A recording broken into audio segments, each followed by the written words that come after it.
అందరికీ నమస్కారం. రాధారమణం తెలుగు ఆడియో నవల్కి స్వాగతం.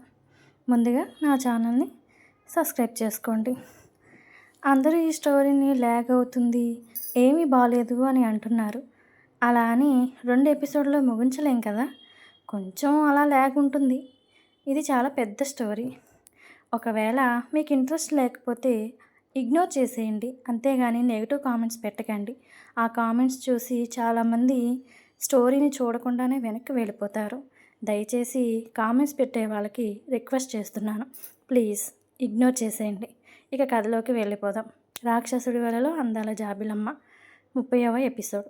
ఇక్కడ కేశవ ఇంట్లో అప్పుడే నిఖిత కాలేజీ నుండి వచ్చి తన గదిలోకి వెళ్ళి ఫ్రెష్ అయి బయటకు వస్తూ పెద్దమ్మ పెద్దమ్మ అంటూ అరుచుకుంటూ వంటగదిలోకి వచ్చి జానకమ్మ గారిని పట్టుకుని, పెద్దమ్మ ఈరోజు నాకు ఎంత సంతోషంగా ఉందో తెలుసా అని నిఖిత చాలా చిన్నపిల్లల ఆనందంగా చెబుతూ ఉంటే, ఇటు జానకమ్మ గారు నిఖిత తల్లి సుగుణ ఇద్దరూ కూడా అంతే ఆనందంగా చూస్తూ, ఏమైంది మా చిట్టి తల్లికి, ఈ ఆనందానికి కారణమేంటో అని నిఖిత బుగ్గలను పట్టుకుని లాగుతూ అడుగుతారు జానకమ్మ గారు.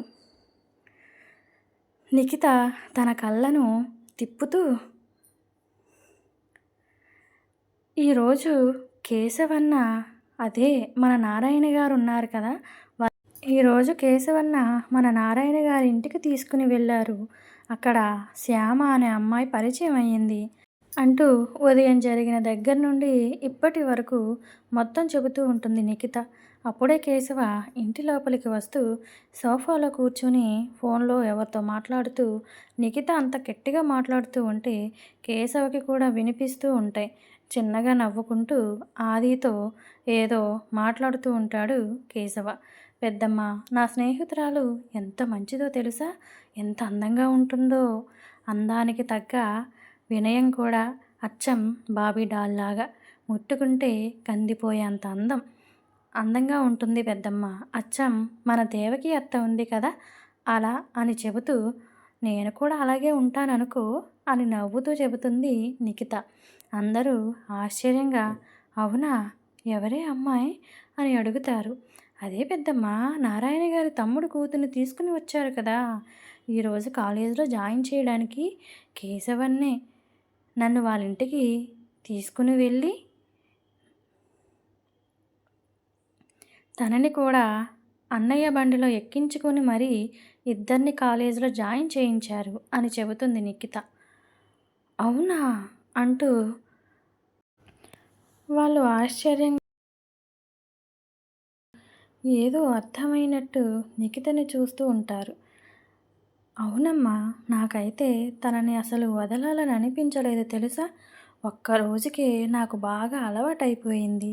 కానీ ఇంకా నెల రోజుల పాటు తనని కలవకుండా చూడకుండా ఉండాలి అని బాధగా అంటుంది నిఖిత.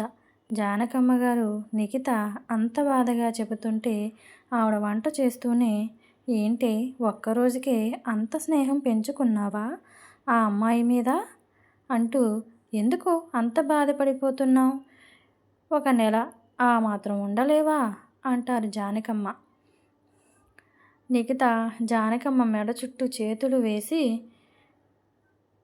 ఏమో పెద్దమ్మ, నాకు తను చాలా నచ్చేసింది, తనని వదిలి ఉండాలంటే అస్సలు ఉండబుద్ధి కావడం లేదు అంటూ, తన పేరు ఏంటో చెప్పనా, శ్యామ సుందరి అంట పూర్తి పేరు, అందరూ సుందరి అంటూ ఏడిపిస్తారని శ్యామ అని పిలు అంటూ నాతో చెప్పింది అంటూ, ఓ, శ్యామ కోసం అన్ని విషయాలు తెగ చెప్పేస్తూ ఉంటుంది నిఖిత.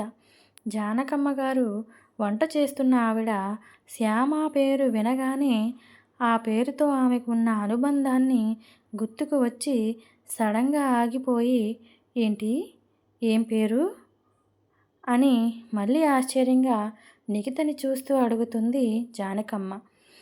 ఏంటి పెద్దమ్మ అంత ఆశ్చర్యంగా అడుగుతున్నావు, తన పేరు శ్యామ అని అంటుంది. లేదు, ఇంకా ఏదో అన్నావు, చెప్పు అని అంతే ఆశ్చర్యంగా అడుగుతారు జానకమ్మ గారు. అదే పెద్దమ్మ, శ్యామసుందరి అంట, వాళ్ళమ్మ ఎంతో ఇష్టంగా పెట్టుకున్నారంట ఆ పేరు అని చెబుతుంది నిఖిత. అవునా? వాళ్ళ అమ్మ పేరేంటి? వాళ్ళది ఏ ఊరు? వాళ్ళ నాన్న ఏం చేస్తారు? అని వివరాలు మీద వివరాలు అడుగుతూ ఉంటారు జానకమ్మ. నిఖిత జానకమ్మ అలా అడుగుతుంటే అయోమయంగా చూస్తూ,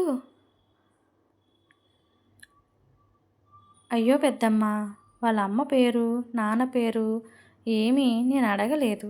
తన తల్లిదండ్రులు రీసెంట్‌గానే యాక్సిడెంట్‌లో చనిపోయారంట.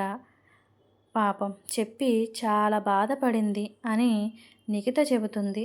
ఏంటి? తన తల్లిదండ్రులు చనిపోయారా? అయ్యో! ఎందుకు? అని బాధగా అడుగుతారు జానకమ్మ గారు. ఏమో పెద్దమ్మ, ఆ విషయాలన్నీ నాకు చెప్పలేదు. యాక్సిడెంట్ అని మాత్రం చెప్పింది అని అంటుంది నిఖిత.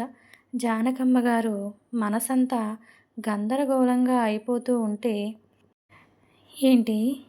తన తల్లిదండ్రులు యాక్సిడెంట్‌లో చనిపోయారా అనుకుంటూ తన పెద్ద ఆడపడుచు గుర్తుకొస్తుంటే, పూర్ణిమ నీకేమీ జరగలేదు కదా అని అనుకుంటూ, ఆ అమ్మాయి తల్లిదండ్రులు ఎవరై ఉంటారు? వాళ్ళు చనిపోయారా? పాపం ఇప్పుడు ఆ అమ్మాయి ఒంటరిగా ఉంటుందా అని తన మనసులో, పూర్ణిమ నువ్వెక్కడున్నావు? నువ్వు బాగానే ఉన్నావు కదా అని తన కళ్ళల్లో పూర్ణిమ గుర్తుకు రాగానే నీళ్లు తిరుగుతూ ఉంటాయి. నిఖిత, సుగుణ, జానకమ్మ గారు అలా కళ్ళ నీళ్లు పెట్టుకుంటూ ఉంటే తను ఆవిడ దగ్గరకంట వెళ్ళి, ఏమైంది పెద్దమ్మ, ఎందుకు అలా కళ్ళల్లో నీళ్ళు వస్తున్నాయి? నేనేమన్నా తప్పుగా మాట్లాడానా అని బాధగా తన కన్నీళ్ళని తుడుస్తూ అడుగుతుంది నిఖిత. అక్కడ వంట చేస్తున్న సుగుణ, వసుధ జానకమ్మ దగ్గరికి వచ్చి, ఏమైందక్కా అని అడుగుతారు. జానకమ్మ కళ్ళ నీళ్ళు తుడుచుకుంటూ, ఏమీ లేదురా, నాకు పూర్ణిమ గుర్తొచ్చింది. ఇప్పుడు తను ఎలా ఉందో ఏంటో అని బాధగా అనిపిస్తుంది. తన పిల్లలు అని అంటూ ఉంటే బయట ఉన్న కేశవ వాళ్ళ మాటలు అన్నీ వింటూనే తన తల్లి కళ్ళల్లో నీళ్లు చూస్తూ పూర్ణిమ అని ఆమె నోటి వెంట వస్తూ ఉంటే వెంటనే కేశవ కోపంతో తన పిడికిలిని బిగించి అక్కడ ఉన్న ఫ్లవర్ వైజ్ని ఎత్తి నేలకేసి కొడతాడు. ఆ ఫ్లవర్ వైజ్ ముక్కలుగా శబ్దం చేసుకుంటూ పగిలిపోతుంది. ఆ శబ్దానికి వంటగదిలో ఉన్న వాళ్ళందరూ ఉలిక్కిపడి ఏమైంది అనుకుంటూ బయటికి వచ్చి చూసేసరికి కేశవ కోపంగా అక్కడ నిలబడేసరికి వాళ్ళ మాటలు అన్నీ కేశవ విన్నాడు అని అనుకుంటూ, అయ్యో ఎంత పని చేశాను, కేశవ ఇక్కడే ఉన్నాడా, వచ్చినట్టు కూడా నేను గ్రహించలేకపోయానే. ఇప్పుడు పూర్ణిమ గురించి మాట్లాడేసరికి కేశవకి కోపం వచ్చిందనుకుంటా అనుకుంటూ మౌనంగా ఉండిపోతూ కేశవని చూస్తూ ఉంటారు జానకమ్మ గారు. కేశవ తన తల్లిని చూస్తూ, అమ్మా నీకెన్నిసార్లు చెప్పాను, నువ్వెందుకు ఏడుస్తున్నావు అని అంతే సీరియస్గా అడుగుతాడు కేశవ. జానకమ్మ కేశవని చూస్తూ, ఏమీ లేదు నాన్న, ఉల్లిపాయలు కోస్తుంటే నాకు కళ్ళ వెంట నీళ్ళు వస్తున్నాయి అంతే అని అంటారు. నువ్వెందుకు ఏడుస్తున్నావో ఆ మాత్రం తెలుసుకోలేను అని అనుకుంటున్నావా?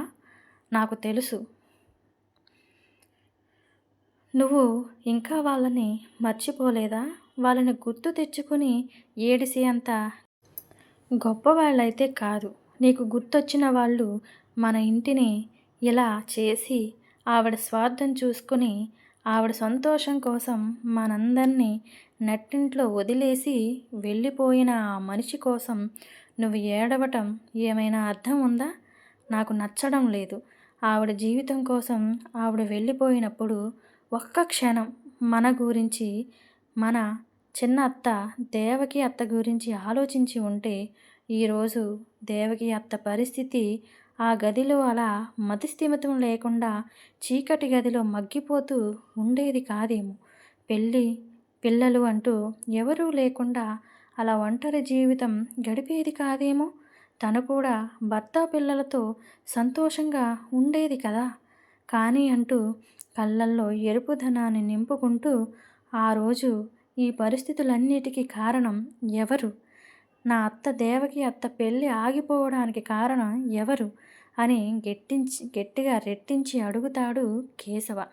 వాళ్ళు ఎవరూ మాట్లాడకుండా తల దించుకొని బాధగా అలానే ఉండిపోతారు. కేశవకి తన చిన్న వయసులో ఆ రోజు జరిగినవన్నీ తను ఏది మర్చిపోడు.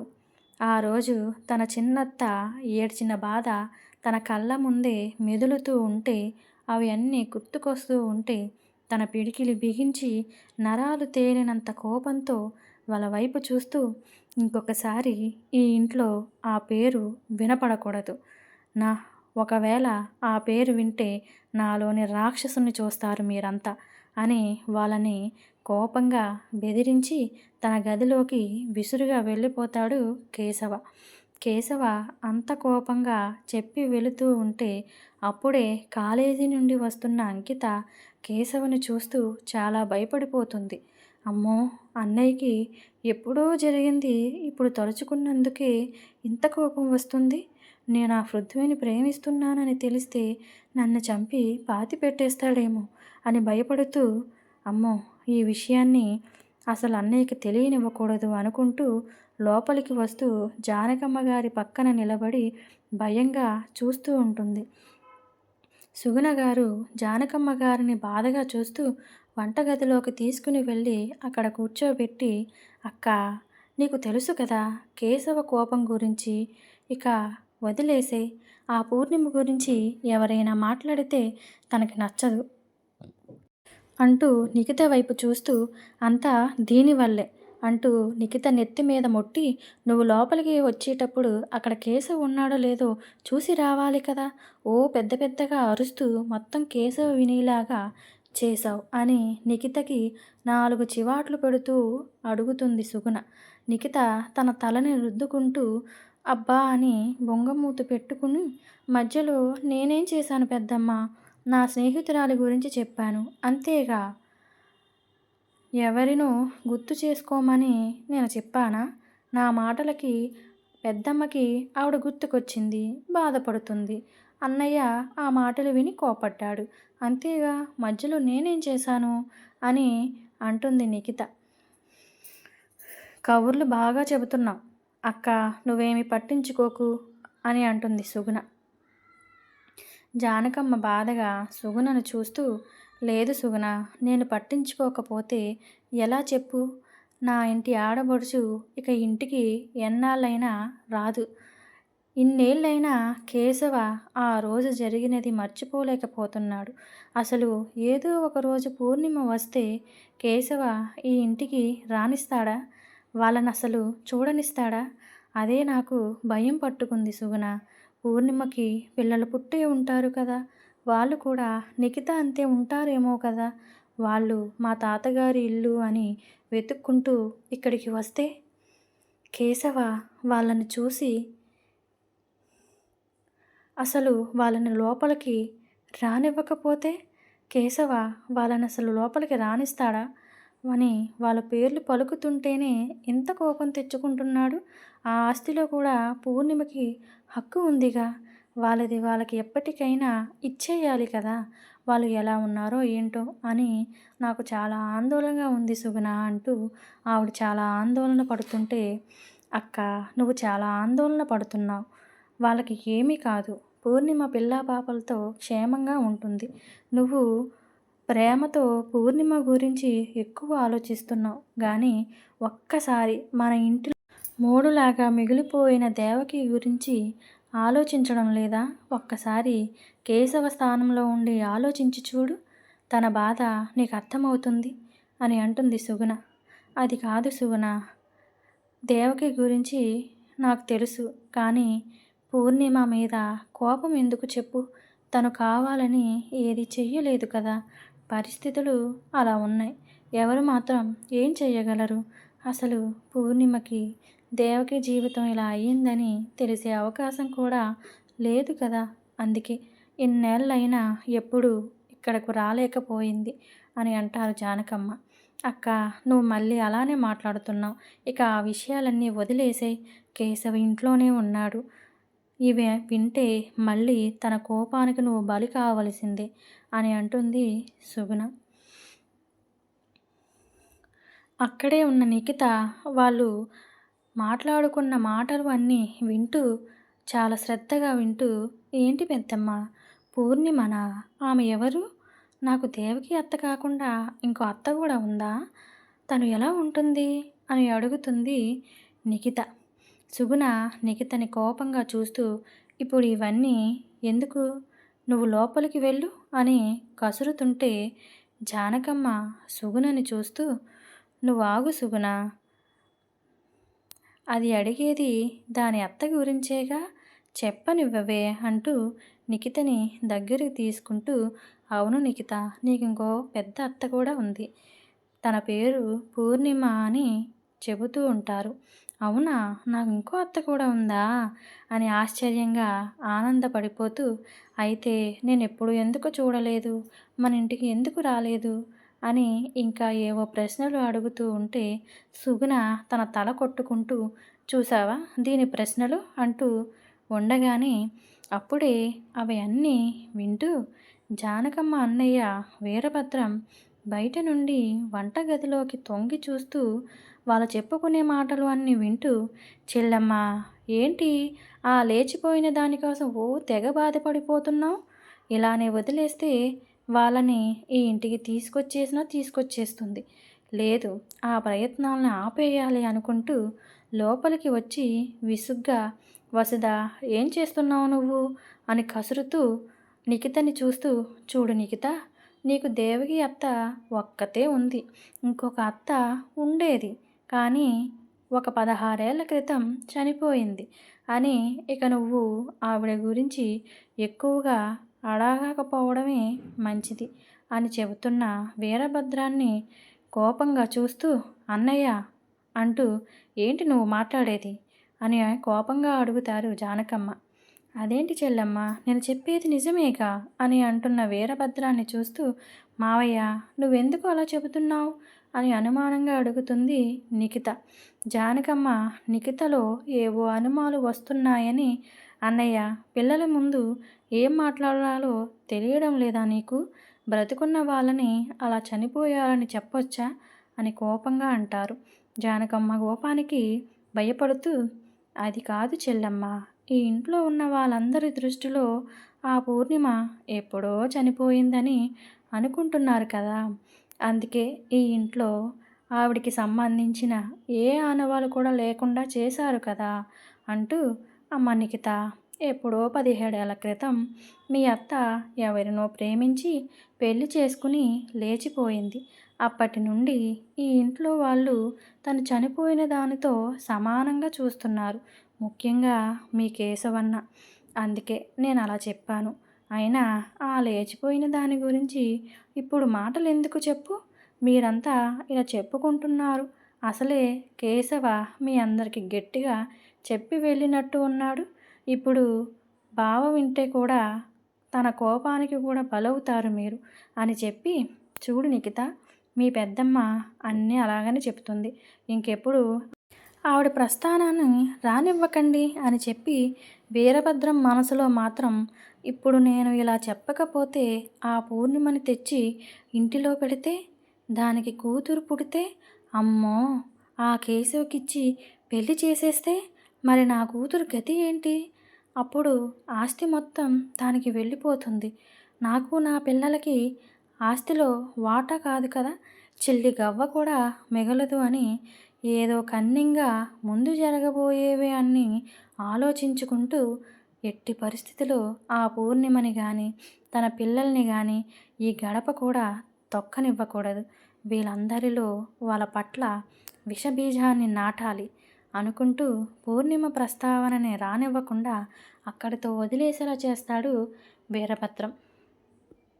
సుగుణ వీరభద్రాన్ని చూస్తూ ఆయన ఆలోచనలు ఇట్టే కనిపెట్టేస్తూ అతని వైపు అనుమానంగా చూస్తూ మనసులో, వీడికి ఆ పూర్ణిమ తన కూతుర్ని తీసుకొచ్చేసి కేశవకిచ్చి ఎక్కడ పెళ్లి చేసేస్తారేమో అని భయం పట్టుకున్నట్టుంది, వాళ్ళు రావడం ఎంతసేపు, తన కూతురితో కేశవకి పెళ్లి చేయడం ఎంతసేపు, అందుకే చచ్చిపోయింది అని చెబుతున్నాడు అని మనసులోనే వీరభద్రాన్ని తిట్టుకుంటూ వీడి కన్నింగ్ తెలివితేటలకు చెక్కి పెట్టే రోజు త్వరలోనే వస్తాయి. కేశవ తన పూర్ణిమ అత్త కూతురుని పెళ్లి చేసుకోవాలి. అప్పుడు ఈయనకుంటుంది బాగా తిక్క కుదురుతుంది అని దేవుణ్ణి బలంగా కోరుకుంటూ నిఖిత వైపు చూస్తూ, నిఖిత ఇప్పటికే చాలా మాట్లాడేశావు, వెళ్ళు నీ గదిలోకి చదువుకో అని కోపంగా అంటుంది సుగుణ. అమ్మ నేనేం చదువుకోవాలి, ఇప్పుడు నాకు హాలిడేస్ కదా, ఇంకా కాలేజ్ స్టార్ట్ అవ్వలేదు. పోనీ నారాయణ వాళ్ళ ఇంటికి వెళ్ళనా, అక్కడ నా స్నేహితురాలు ఉంటుంది కదా, తనతో కాసేపు మాట్లాడుకుని వచ్చేస్తాను అని ఆశగా గారంగా అడుగుతుంది నిఖిత.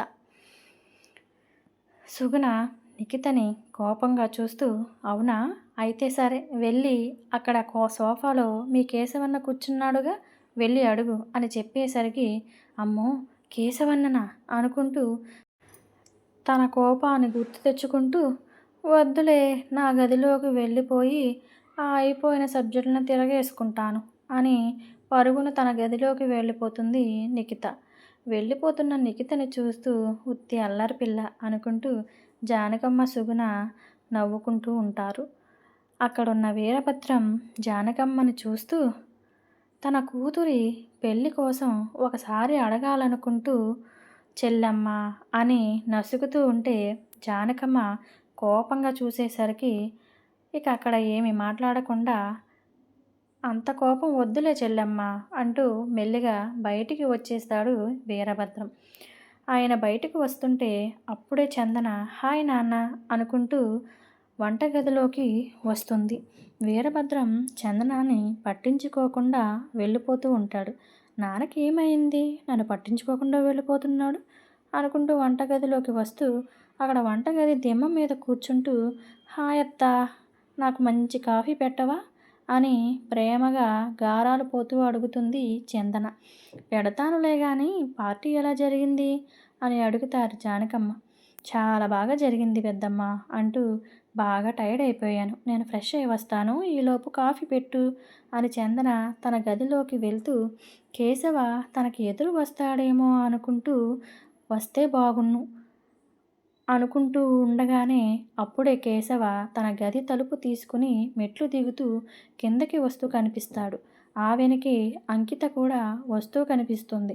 చందన కేశవని చూస్తూ అబ్బా నేను ఎలా అనుకున్నానో లేదు, ఆ దేవుడు నా కోరిక తీర్చేశాడు అనుకుంటూ బావ అలా నాకు ఎదురొచ్చేస్తున్నాడు అని నవ్వుతూ హాయ్ బావా, హాయ్ అంకిత అని వాళ్ళని ప్రేమగా పలకరిస్తుంది. కేశవ చందనాన్ని పట్టించుకోకుండా తన పక్క నుండి కిందకి వచ్చి హాల్లో సోఫాలో కూర్చుంటాడు. అంకిత హాయ్ చందన, ఉదయం నుండి కనిపించలేదు, ఎక్కడికి వెళ్ళావు అని అడుగుతుంది. నాకు ఈరోజు చిన్న పార్టీ ఉందిలే, అందుకే అక్కడికి వెళ్ళి వస్తున్నా అని చిన్నగా చెబుతుంది చందన.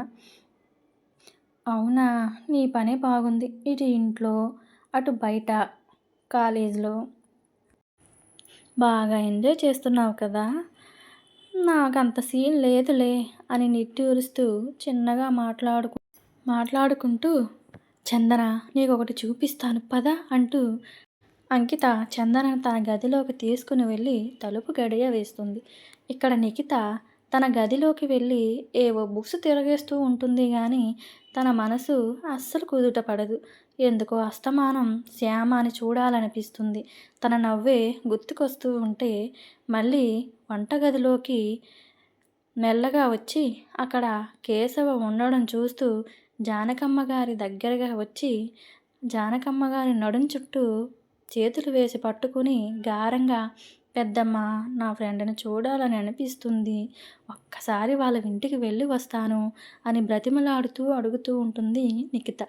జానకమ్మ గారు నిఖితని చూస్తూ నాకు కూడా ఒకసారి మీ స్నేహితురాల్ని చూడాలని అనిపిస్తుంది, అందుకే 2 రోజుల్లో మన ఇంటిలో కేదారేశ్వర వ్రతం జరుగుతుంది కదా, అప్పుడు తనని ఇక్కడికి తీసుకుని రా, తనను ఒకసారి చూస్తాను అని ఆశగా అడుగుతారు జానకమ్మ. వెంటనే నిఖిత మెరిసే కళ్ళతో హా అవునా మన ఇంట్లో వ్రతం జరుగుతుందా, అయితే ఇంకే నేను వెంటనే తన దగ్గరికి వెళ్ళి ఈ విషయం చెబుతాను అని అంటుంది నిఖిత. సుగుణ నిఖిత నెత్తి మీద మొట్టి, ఎక్కడికే వెళ్ళేది? మీ అన్నయ్య ఇప్పుడే కదా అందరికీ గట్టిగా వార్నింగ్ ఇచ్చి వెళ్ళాడు. ఇప్పుడు నువ్వు బయటికి వెళ్తానంటే ఒప్పుకుంటాడా? ఇప్పుడు కాదు, రేపు సాయంత్రం వాళ్ళ ఇంటికి వెళ్ళి తనకి చెప్పి మీ అన్న ఒప్పుకుంటే అప్పుడు తీసుకుని రా, సరేనా అని అంటుంది సుగుణ. సరే అమ్మా అని తన తలను రుద్దుకుంటూ, పెద్దమ్మ నువ్వేమీ ఫీల్ అవ్వకు, నేను ఎలా అయినా ఆ శ్యామాని మన ఇంటికి తీసుకుని వచ్చేస్తాను అని తన చెవిలో గుసగుసగా చెబుతుంది నిఖిత.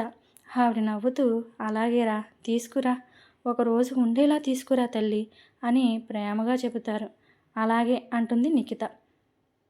శ్యామాని ఎలాగైనా తన ఇంటికి తీసుకురావాలని అనుకుంటూ తన గదిలోకి వెళ్తుంటే అక్కడ సోఫాలో కూర్చున్న కేశవుని చూస్తూ భయంగా ఉన్నా సరే తను అనుకున్నది జరగాలి, శ్యామ నా ఇంటికి తీసుకురావాలని ధైర్యం చేసి కేశవ దగ్గరగా వెళ్ళి, అన్నయ్య అది అది నిన్ను ఒక విషయం అడుగుతాను, చెబుతావా అని అడుగుతుంది. కేశవ తన పని చూసుకుంటూనే, చెప్పు నిఖిత, ఏంటి విషయం అని అంతే గంభీరంగా అడుగుతాడు.